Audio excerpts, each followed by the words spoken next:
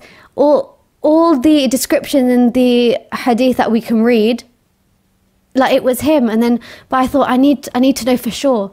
So I asked him, I honestly, where this confidence came from, I have no idea. But I said, are you the Prophet? And he nodded. But then I thought, you know what, there are so many prophets, let me just be specific. And I said, as in Rasulullah sallallahu alaihi wasallam. And he smiled, and I saw the gap between his teeth. And as soon as I saw that gap between his teeth, I knew it was him. It was instinctual. I knew that this is the Prophet sallallahu alaihi wasallam. And these people are saying he's not the Prophet, but they're the ones who look like they've been in hell. So I just said to him, I know where to take you. I end up in Baytul Futur, and I'm in Hazur's office all of a sudden, so the fifth Khalifa. I'm in his office, and I say, Hazur, the Prophet is here. And he stood up and he says, I know what to do. And I didn't know what to do, so I'm just following him, because I'm just thinking like, you know, what is going on? And I'm overwhelmed, but I don't have time in the dream to be overwhelmed. So I follow Hazur, and the next thing you know, Hazur is stood in front of the Prophet, and he takes the Prophet's right hand and he puts his forehead on it. And then I just see people coming out nowhere and all touching like that, like Hazur's shoulder, in like a line. And then I see people touching my shoulder, like I feel it, and I can't turn around, but I just knew the entire global Jamaat Ahmediyya was there. And then I realized what was happening, because I recognized the image of, you know, everyone's hands touching shoulders. And I was like, this is the pledge. This is the Pledge of Allegiance. This is the bay'ah. So the bay'at was happening. And the Prophet was leading it. It wasn't Hazur leading it like we see at Jalsa. It was the Prophet was leading it. And seeing that, I was like, I need to join in. So I was stood on the left hand side of the Prophet, so his hand was towards me. So I just reached out and I just grabbed his hand and joined in. And then after it was completed, I woke up.